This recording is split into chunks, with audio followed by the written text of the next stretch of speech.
50 grand on the line. The richest race in pavement late model racing history is set to go. Sit back and enjoy this one from Newton, North Carolina.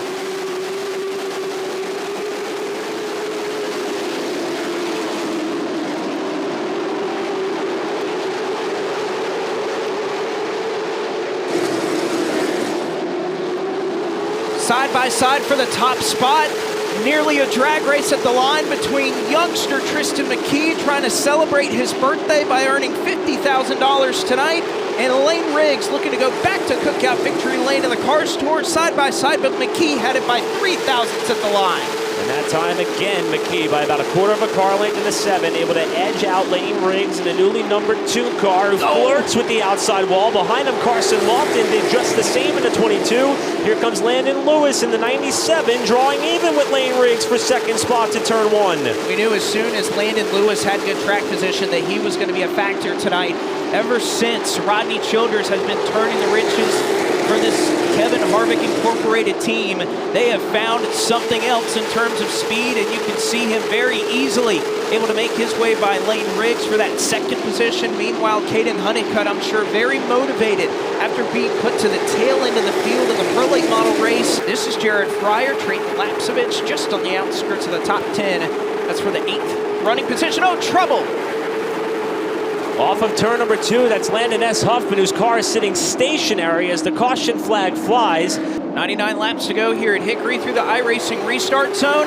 Back underway here in the late model stock cars, and Caden Honeycutt taking it to your race leader Tristan McKee through turn 1, but McKee in that Spire Motorsports number 7 from Hickory Racing has it cleared to 3.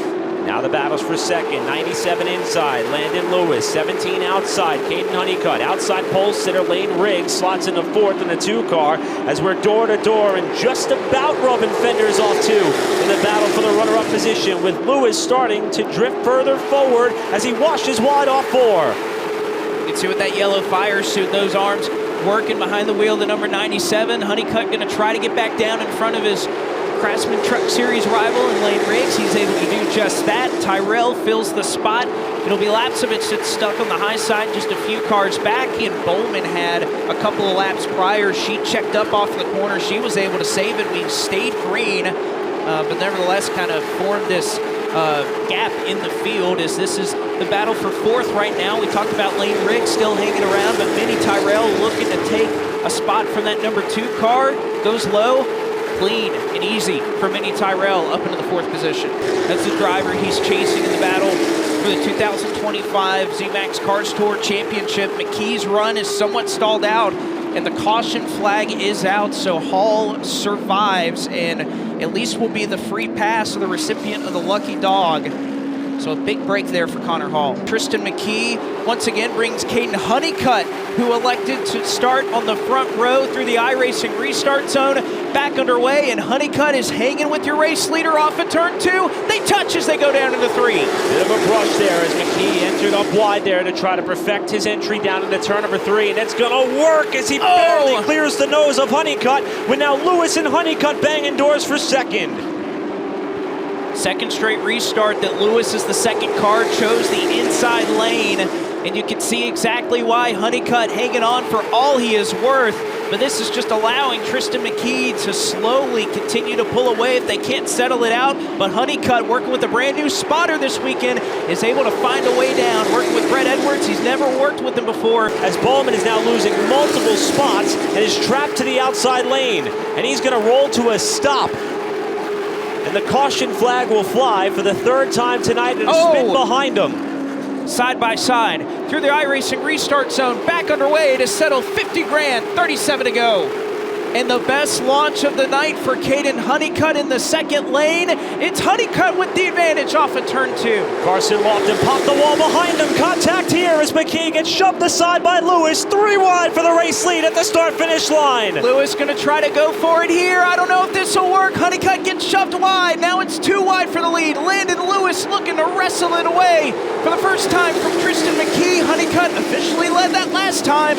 side by side. Now Fryer may try to make it 3 wide for third. Honeycutt tried to get back to the bottom, but Tyrell kept the nose inside. McKee hanging tough on the top lane in the 7. Here comes Lewis in the 97 down low. Still door to door for the lead in 3 and 4 with Tyrell closing from third. Mini Tyrell trying to get clear of Caden Honeycutt for third, and looks like into turn number 1 he's going to be able to do just that.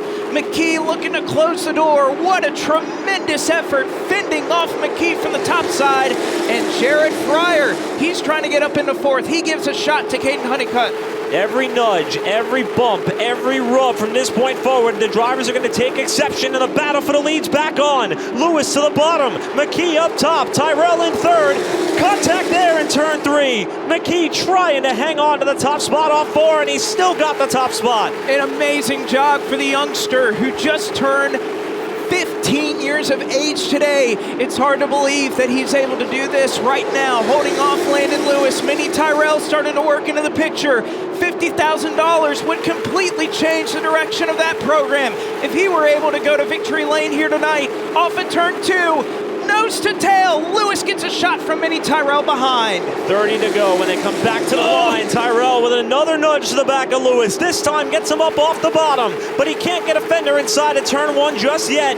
Another tag there to Lewis. Tyrell and Lewis bouncing off each other in turn 2. Remember how these two raced at Caraway? These two came together in the battle for the win. They weren't so happy afterwards. Is that influencing how they're racing here tonight? Tyrell into turn 1. Lewis gives him a shot. 3 wide. Tyrell saves it. Remarkable driving. Honeycutt now trying to take advantage. I think the gloves are off between the 81 and 97 now, with Honeycutt trying to take advantage of them both. Lewis holds on to 2nd.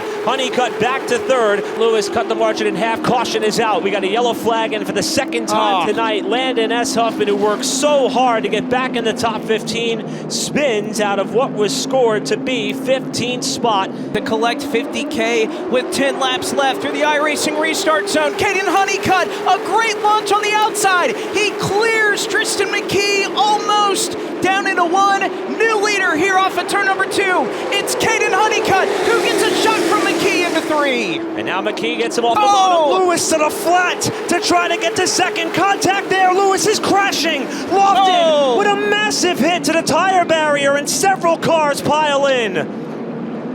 We do have something else to report as well that will shake up the running order. It was confirmed earlier several minutes ago by officials over the radio, but the race leader, Caden Honeycutt, he will be put to the tail end of the field for jumping the restart on the outside line on that previous restart. Through the iRacing restart zone, Mini Tyrell, Connor Jones lead us back to green for the final 10 laps at Hickory.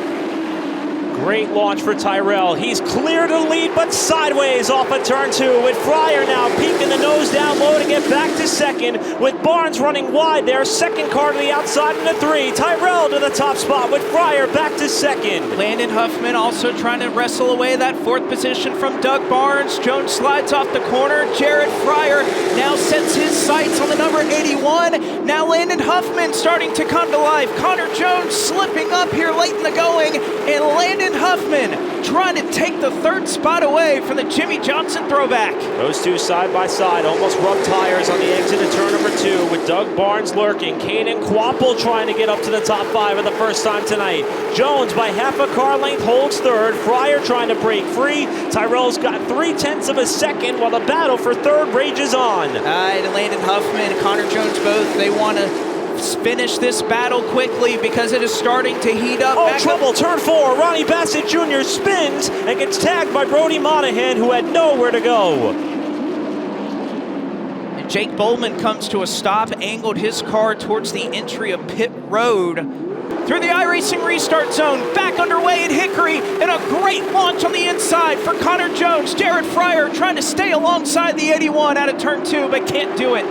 And just like the last restart, Tyrell is going to cement the lead off the 2nd corner. Here's Jones to the inside of Fryer. He gets checked up a little bit off 4. Fryer rockets to the outside to get sole possession of 2nd back in his hands and reel in Tyrell as they'll be coming to 5 to go next time by at the line. And Jared Fryer, you can see how to correct that car off at turn number 2, but now sets its sights on the back bumper of the number 81 of Mini Tyrell. Fryer is digging, 2 to go, and all of the fans fans who have stuck it out here at Hickory Motor Speedway and watching along on Flo are about to see what is Jared Fryer willing to do for $50,000 as Tyrell takes him to the white flag. Two old school late model racers settling it out here at Hickory with one lap left to go. Off at turn number 2, the biggest payday in pavement late model racing history is going to go to Virginia's Mini Tyrell. He is $50,000 richer and wins